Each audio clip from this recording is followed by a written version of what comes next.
परिचय। पिताजी, मैं इस दिक्सूचक यंत्र को देख रहा हूं जो कि आपने मुझे जन्मदिन पर दिलवाया था। यह बहुत अच्छा यंत्र है, लेकिन इसमें कुछ हुआ था और मैं समझ नहीं पा रहा हूं कि वो क्यों हुआ। क्या आप मेरी सहायता कर सकते हैं पिताजी? हाँ राजीव, मुझे ठीक ठीक बताओ क्या हुआ था।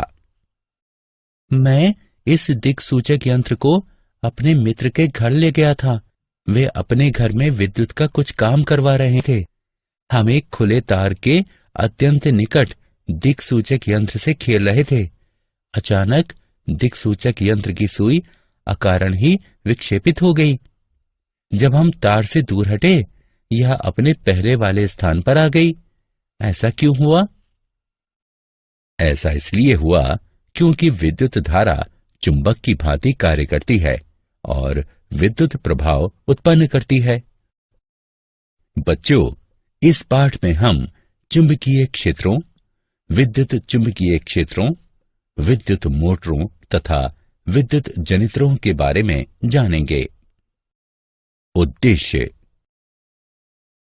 इस पाठ के अंत में आप निम्न करने में सक्षम हो जाएंगे: चुंबकीय क्षेत्रों एवं क्षेत्र रेखाओं को पहचानना, किसी चुंबकीय क्षेत्र में विद्युत धारावाही चालक पर बल का वर्णन करना, विद्युत मोटर की व्याख्या करना, विद्युत चुंबकीय प्रेरण की व्याख्या करना, विद्युत चुंबकीय जनित्र का वर्णन करना, घरेलू विद्युत परिपथ को समझना, चुंबकीय क्षेत्रों एवं क्षेत्र रेखाओं का सिंहावलोकन।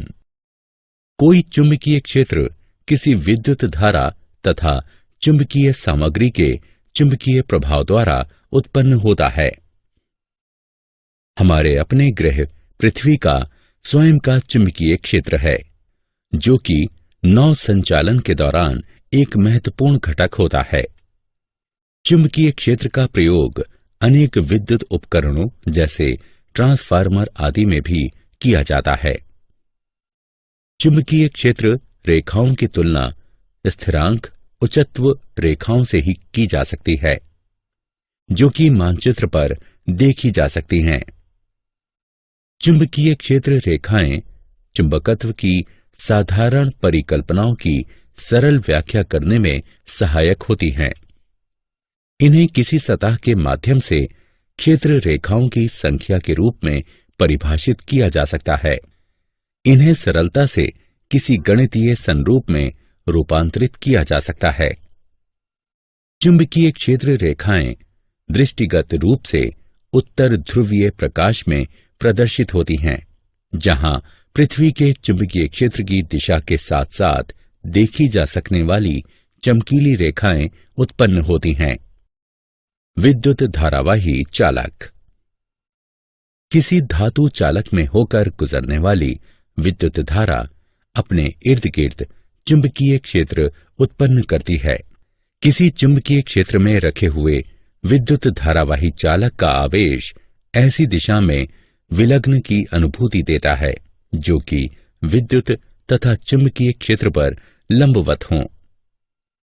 इसके परिणाम स्वरूप एक ऐसी विद्युत संचालन शक्ति उत्पन्न होती है जिसकी दिशा प्रयुक्त चुंबकीय क्षेत्र की समानुपातिक होती है। इस प्रभाव को उल्टा भी किया जा सकता है। चुंबकीय क्षेत्र सीधे चालक से होने वाला विद्युत प्रवाह। जैसा कि आपने पहले देखा, आइए देखते हैं कि क्या होता है यदि हम तार में हो रहे विद्युत प्रवाह को परिवर्तित कर देते हैं। दिक्सूचक यंत्र पर पड़ने वाला प्रभाव भी अलग अलग होता है। तो यदि आप विद्युत प्रवाह में वृद्धि करते हैं तो दिक्सूचक यंत्र की सुई के विक्षेपण में भी वृद्धि हो जाएगी। इससे हमें पता चलता है कि किसी दिए गए बिंदु पर उत्पन्न हुआ चुंबकीय क्षेत्र का परिमाण तार में प्रवाहित विद्युत धारा में वृद्धि होने पर बढ़ जाएगा। अब दिक्सूचक यंत्र को तार में प्रवाहित हो रही विद्युत धारा से दूर ले जाने का प्रयास कीजिए। आप देखेंगे कि जैसे ही तार एवं दिक्सूचक यंत्र में दूरी बढ़ेगी, चालक में दिए गए विद्युत प्रवाह के द्वारा उत्पन्न चुंबकीय क्षेत्र घट जाएगा। मैक्सवेल का कॉर्कस्क्रू नियम। मैक्सवेल का कॉर्कस्क्रू नियम, जिसे दक्षिण हस्त अंगुष्ठ नियम भी कहा जाता है, यह बताता है कि विद्युत धारा की दिशा में कॉर्कस्क्रू घुमाने से विद्युत धारा की दिशा के साथ साथ चुंबकीय क्षेत्र की दिशा भी नीचे की ओर लंबवत बदल जाती है। यदि हम कॉर्कस्क्रू को विद्युत धारा की दिशा में नीचे की ओर घुमाते हैं और कॉर्कस्क्रू का हैंडल दक्षिणावर्त घूमता है, तो चुंबकीय क्षेत्र की दिशा दक्षिणावर्त में होगी। अतः जब विद्युत धारा ऊपर की ओर बहती है तो चुंबकीय क्षेत्र की दिशा परिवर्तित हो जाती है और वामावर्त हो जाती है। चुंबकीय क्षेत्र, वृत्ताकार लूप से होने वाला विद्युत प्रवाह। आइए अब देखते हैं कि क्या होता है जब वो तार जिसमें हम विद्युत धारा प्रवाहित करते हैं वृत्ताकार ढंग से रखा जाता है। इसके चारों ओर संकेंद्रित वृत्तों में चुंबकीय क्षेत्र उत्पन्न हो जाता है। छड़ चुंबक को धीरे से तार से दूर करने का प्रयास कीजिए। जैसे ही हम पाश के केंद्र तक पहुंचते हैं, संकेंद्रित वृत्त सरल रेखाओं के रूप में उत्पन्न हो जाते हैं। संपूर्ण चुंबकीय क्षेत्र एक सरल रेखा के जैसा प्रतीत होता है। अब इस पर मैक्सवेल का कॉर्कस्क्रू नियम लागू करने का प्रयास कीजिए और देखिए कि क्या तार का प्रत्येक खंड एक ही दिशा में चुंबकीय क्षेत्र उत्पन्न करने में सक्षम है। चुंबकीय क्षेत्र, परिनालिका में विद्युत प्रवाह। परिनालिका एक विद्युत धारावाही तार है जो कि एक बेलनाकार आकृति में एक दूसरे से अधिकाधिक सटे हुए घुमावों के साथ लिपटा रहता है।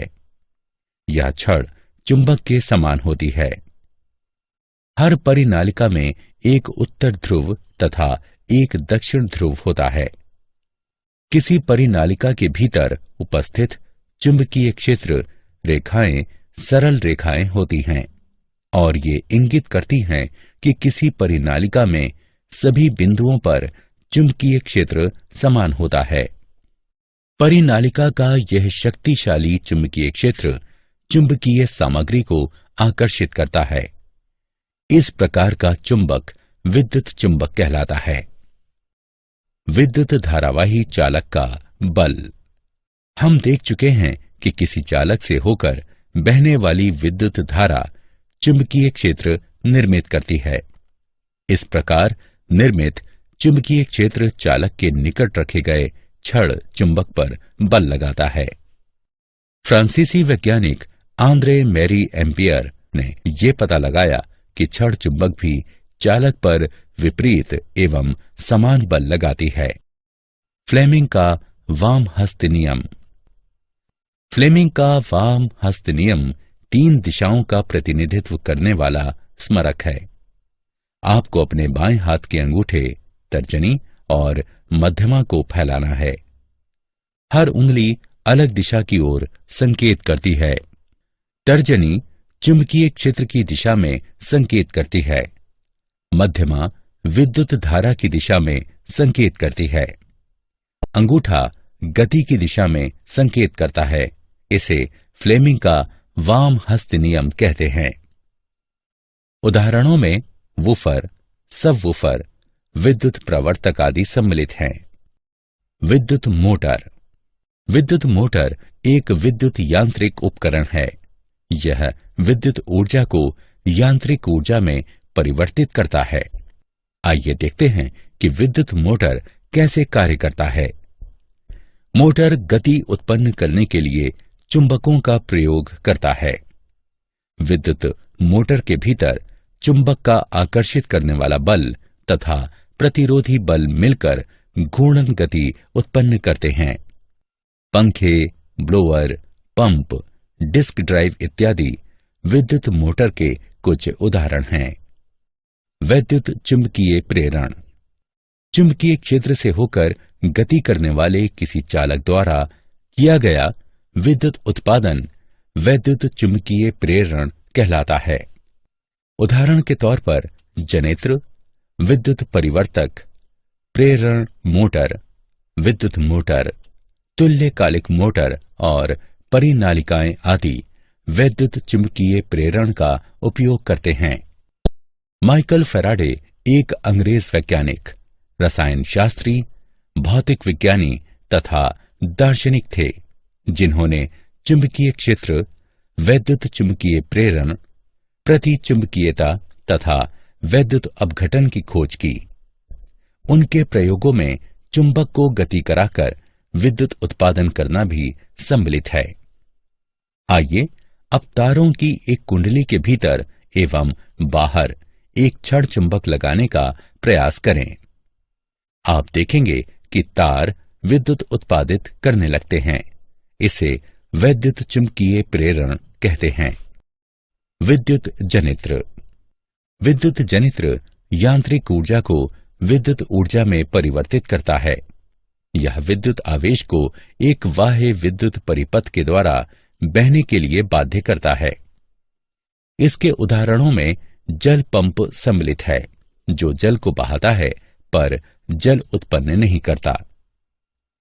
विद्युत जनित्रों का परिचालन वैद्युत चुंबकीय प्रेरण पर आधारित होता है, अर्थात जब भी कोई चालक चुंबकीय क्षेत्र में जाता है, एक विद्युत प्रवाह उस चालक में प्रवृत्त हो जाता है। यदि किसी कुंडली के भीतर कोई चुंबक घूम रहा है, तो कुंडली में प्रत्यावर्ती धारा प्रवृत्त हो रही है। समान समय अंतरालों के पश्चात प्रत्यावर्ती धारा दिशा बदल लेती है। दूसरे प्रकार की धारा दिष्ट धारा कहलाती है, जो कि समय के साथ दिशा नहीं बदलती। घरेलू विद्युत परिपथ। विद्युत शक्ति जहां प्रयोग में लाई जाती है, वहां से काफी दूर इसका उत्पादन होता है। विद्युत उत्पादन केंद्रों पर विद्युत का उत्पादन 50 हर्ट्ज की प्रत्यावर्ती वोल्टेज आवृत्ति के साथ 11,000 वोल्ट पर होता है। विद्युत को विभिन्न स्थानों पर उपभोग के लिए उच्च वोल्टेज पर पारेषित किया जाता है, ताकि पारेषण के दौरान ऊर्जा की हानि कम से कम हो। विद्युत शक्ति हमारे घरों में 3 तारों द्वारा प्रवेश करती है। ये हैं विद्युन्मय तार यानी लाल तार, उदासीन तार यानी काला तार तथा अर्थ का तार यानी हरा तार। विद्युन्मय तार में 220 वोल्ट का विभव होता है और उदासीन तार में 0 विभव होता है। अतः विद्युन्मय तथा उदासीन तारों के मध्य विभवांतर होता है 220 वोल्ट। घरों में इस्तेमाल किए जाने वाले उपकरणों में विभिन्न प्रकार के विद्युत परिपथों का प्रयोग किया जाता है। अर्थ के तार को धातु की एक प्लेट से धरती में गहराई तक जोड़ा जाता है, ताकि उपकरणों के इस्तेमाल के दौरान विद्युत धारा के रिसाव से तीव्र झटका न लगे। सभी परिपथों में एक महत्वपूर्ण परिपथ है फ्यूज। ये इस बात को सुनिश्चित करता है कि किसी उपकरण में विद्युत धारा के अतिभारण के कारण कोई हानि न हो। अतिभारण तब होता है जब विद्युन्मय तार तथा उदासीन तार परस्पर संपर्क में आते हैं या वोल्टेज की आपूर्ति में वृद्धि हो जाए। ऐसी परिस्थिति में फ्यूज विद्युत प्रवाह को रोककर परिपथ अथवा उपकरण को खराब होने से बचाता है। क्या आप जानते हैं, छड़ चुंबक के क्षेत्र के विपरीत धरती का चुंबकीय क्षेत्र समय के साथ परिवर्तित हो जाता है, क्योंकि यह धरती के बाह्य भाग पर ढली हुई लौह मिश्र धातुओं के चालन के कारण बना होता है। फ्लेमिंग का वाम हस्त अंगुष्ठ नियम विद्युत मोटरों में प्रयुक्त होता है, जबकि फ्लेमिंग का दक्षिण हस्त नियम विद्युत जनित्रों में प्रयुक्त होता है। मोटरों एवं जनित्रों में पृथक पृथक हाथों का प्रयोग किया जाना चाहिए, क्योंकि मोटरों एवं जनित्रों के कारण और प्रभाव में अंतर होता है। सारांश। आइए हमने जो कुछ सीखा है उसे संक्षेप में दोहराएं। चुंबकीय क्षेत्र एवं चुंबकीय क्षेत्र रेखाएं कैसे उत्पन्न होती हैं? किसी चुंबकीय क्षेत्र में विद्युत धारावाही चालक पर बल। विद्युत मोटर क्या है और यह कैसे कार्य करता है? वैद्युत चुंबकीय प्रेरण क्या है और इसके क्या उपयोग हैं? वैद्युत चुंबकीय जनित्र है और ये कैसे कार्य करता है? घरेलू विद्युत परिपथों में तारों एवं फ्यूज का उपयोग।